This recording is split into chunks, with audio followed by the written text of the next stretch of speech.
Hey guys, welcome to ChuckTown Homes. I'm so excited that you guys are here with us today. Today you're going to go through, and this week you're going to go through a ton of training. And I know that you've spent several hours talking to your team leader, or maybe even your assistant team leaders, talking about what makes ChuckTown Homes great. The systems, the tools, the training, the support, the leads. And I'm really excited about today to kick off your training with Jeremy and Donald, the owners of our company, to hear a little bit about how ChuckTown Homes started, why they chose this path, and why we're so excited for you to be here. So, Jeremy, Donald, thank you so much for coming up to Greenville to do this with us today. So, Donald, let's start with you. If there was an employee number or a contractor number, you would be number one. So, you're the first member of ChuckTown Homes. Tell us how you got into real estate, sir. All right, Brandon. Well, first of all, thanks for having us here. This is great. So way back around 2003, I was in the corporate world, and I had a passion for real estate. So I bought a couple investment properties, and then at one point I said, I need to get my real estate license so I can get discounts on future rental property investments. So I got my real estate license, and then I got fired from that corporate job. So I had to do something. So I went into real estate full time, didn't know what I was doing, joined Keller Williams Real Estate, and so I sold a few houses, not that many that first year. And then one night, Jeremy and I went back probably 10 years before that date. We'd worked together in the past at another job, so we were still good friends. I invited him over to a poker game at my house one night, and he came over, and somehow we were talking about work and careers, and I said, hey, man, you should come sell real estate. You'd be awesome at it. And a few months later, he joined, and the rest is history. So today it's August 2025. Looking back 20 years ago, sir, was it ever in your mind to be the number 3 real estate team inside of Keller Williams with 165 agents in 7 locations? Was that ever the original plan for you? Not at all. I would have been happy to be a number 3 agent in the one office I was in Charleston with Keller Williams. So no way at all. Most of that success, I would give credit to the guy sitting next to me for his vision. I was more of a, I just want to sell a lot of houses kind of guy. I want to go out in people's homes and help them out and help them buy and help them sell. Jeremy really was the one that had the vision to just where we're at today. So, Jeremy, the things that I know about you, sir, is when Donald gave you that call, you were working a corporate job, long hours. You jokingly said one time that you came home every night smelling like pizza. Tell us a little bit about what you did prior to ChuckTown Homes and why, when that call came from Donald, that made so much sense for you. Yeah, I was in the restaurant business for about 15 years prior to real estate, and started as a dishwasher actually in high school at a Pizza Hut in South Carolina, and over the years, just kind of went up through the ranks, and I was always working long hours, working weekends. I eventually got promoted to have my own store and then have a district. And then eventually I was the director of operations for that company. And I was at Donald's house one night, like he said, playing poker. And for those that know me well, know that I'm quick to make decisions. And when I make a decision, I'm usually all in on that decision. And Donald said, within a few months, we were a team and in business together. But actually the very next day I registered for real estate class. And within a few months, I was already licensed and going. And, my previous corporate job gave me a lot of freedom to be able to do that job and do real estate when I first got in. But that didn't last very long. I think it was, within 6 months, with Donald's prompting, he said, hey, you either got to stay with the corporate job or come to real estate, but you can't do both. And, that was a blessing in disguise. So let's dig into that a little bit. Why do you think it's so important to have that sole focus in real estate, right? You had and I hope you don't mind me saying this, you had a great paying job in the corporate world. You had the benefits, you had the 401ks and all that good stuff that comes with being a full-time corporate employee. And then Donald comes to you and says, hey, either you're all in or you're all out. Like, why did that make sense to you in that moment? I just saw the potential in real estate, and looking back, to be honest, the decision I made was, all right, if I sell, I did the math, I'm a math guy, I did the math, and I was like, if I sell one house a month, and I'm on both sides of that deal, I can make X number of dollars, and I just need to do that once a month, every single month, and I'll make more money than I'm making in my corporate job. That was my whole reasoning. I said, surely I can do that. That's got to be easy. I can find one person that wants me to list their house. So that was the thought that went into it. That's it. And then when I got into real estate, I realized that it was a whole different ballgame. It wasn't just a job of selling houses. It was really finding the people to sell the house to, and that was hard because there's thousands of people that have their real estate license that are trying to do the same thing as you. So it really ended up being a ton of work. And the reason that I got into real estate and got out of the corporate world is because there's no ceiling. In the corporate world, maybe you can continue to get promoted and all that, but there truly is a ceiling to that. And at that time, I wasn't thinking that we were going to get into real estate and run this large team. It was myself. So I knew that I can control myself and what I do and how hard I work. But in the corporate world, like, you're depending on hundreds and hundreds of people. I had 23 locations of employees that wouldn't come to work, wouldn't do what they're supposed to do, and managers that would complain. So getting into the real estate world, it was just me, and I can control what I did. Love it. So Donald, when you told Jeremy, like, hey, either you're all in or all out, you must have had all the systems built out. You had a great CRM. You had hundreds of clients to talk to. Like, was that the case when you did that? Not at all. We had just an accordion file was our CRM. Yeah. And we would have like 30 little slots in it, and we would just pull names out from, call this one, put it in the back, and just keep moving them forward. That was our system back then. So yeah, we've come a long way. We've come a long ways, that's for sure. And going back to one of your questions earlier, I wanted to say one more thing about it. When you were asked about our vision, did we have a vision to be this big? Not, and I said not at all. Well, if we knew that back then, we probably would not have picked the name ChuckTown Homes. Because in some areas, it doesn't really make a lot of sense. Yeah, what's a ChuckTown? ChuckTown is Charleston. So, I joined Keller Williams. I was an independent agent myself, and everybody kept saying, you got to have a website. You got to have a website. So I was like, DonaldRussell.com. I'm like, I don't know. That seems pretentious. I don't want my own name like everybody else. So I always listed a 95SX back then. I'll give them a plug here in Charleston. I don't think that's a radio station anymore. I don't think so. Out of business? Yeah. Well, either way, it was the coolest station.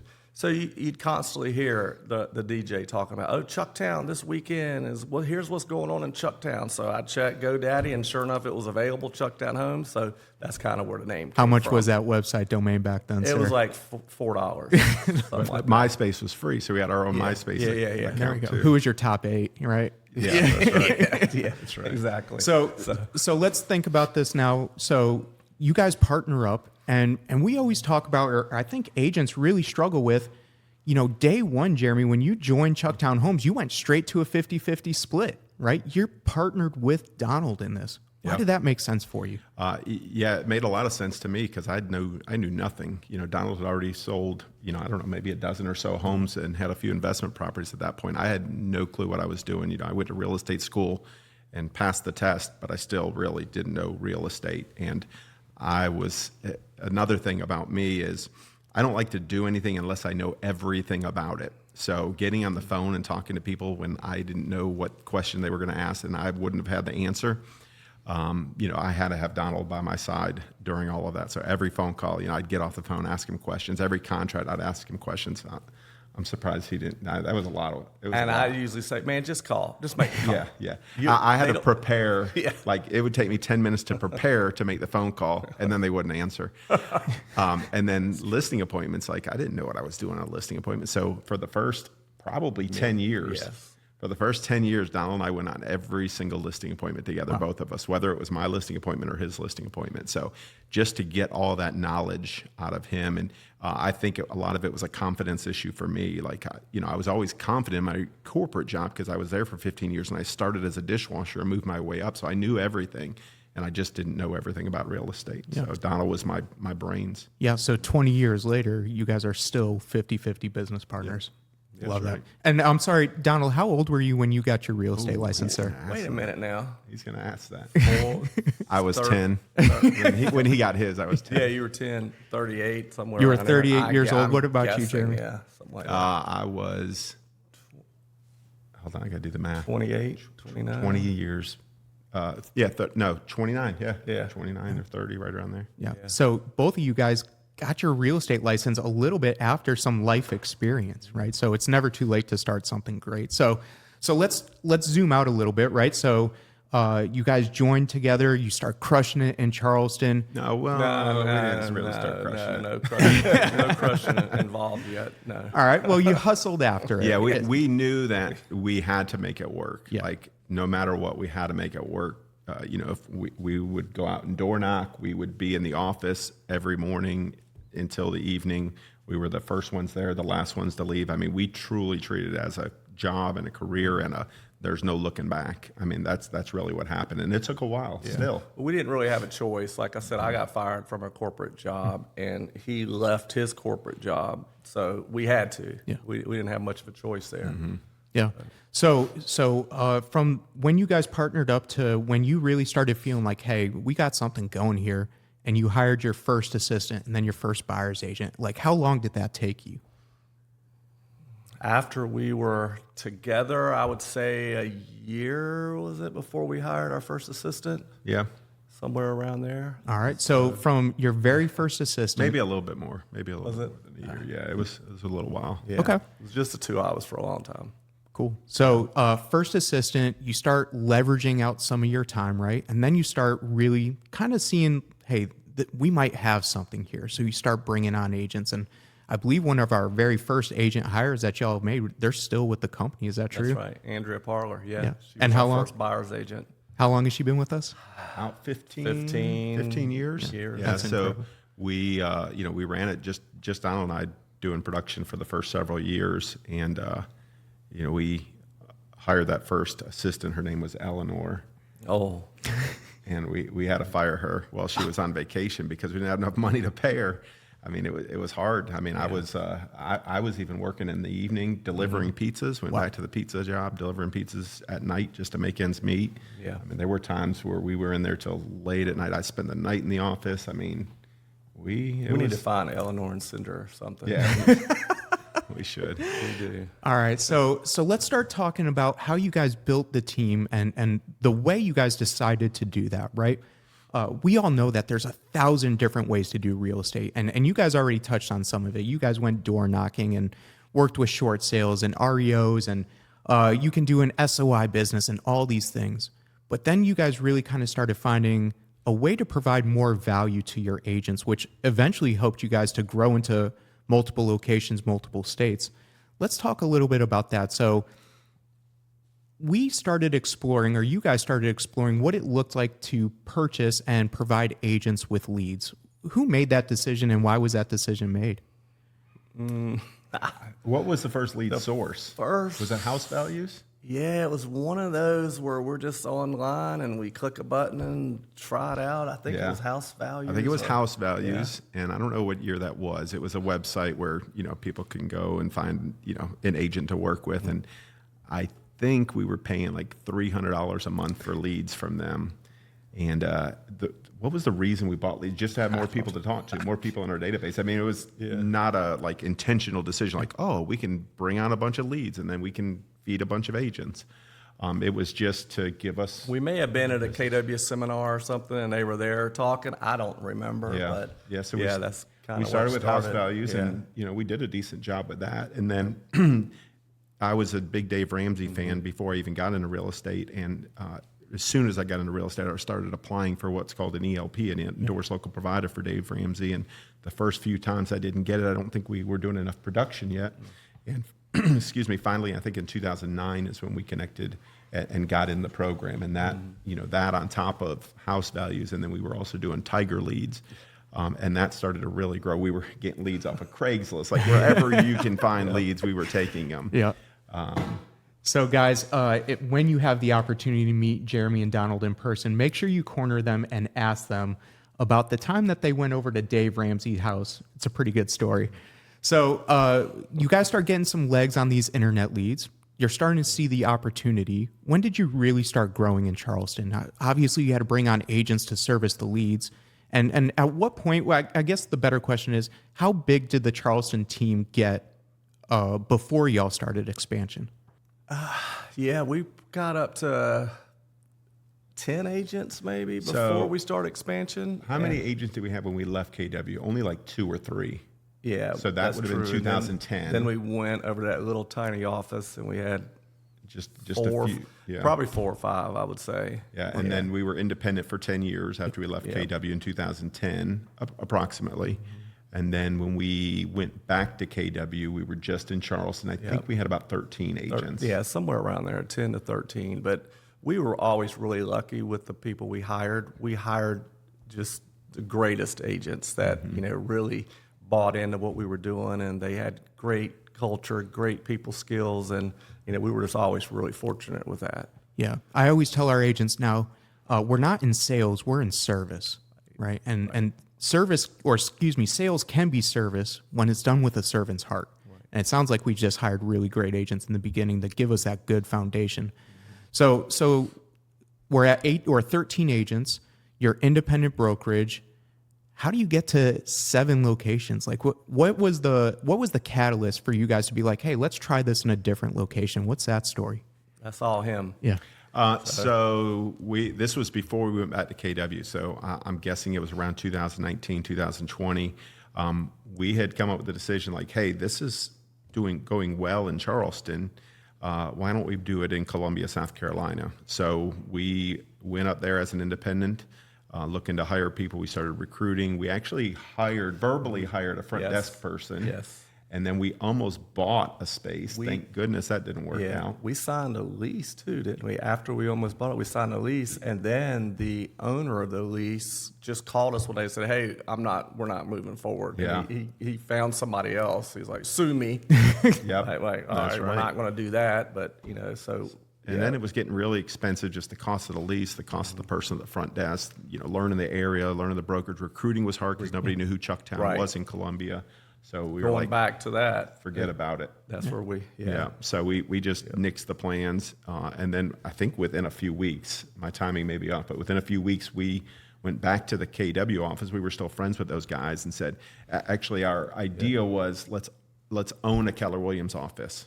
Terrible idea. They had come to us in the past and said, hey, you guys want to partner and open a new office? So like, what would it take to net $1 million? Oh, wow. As a KW broker owner?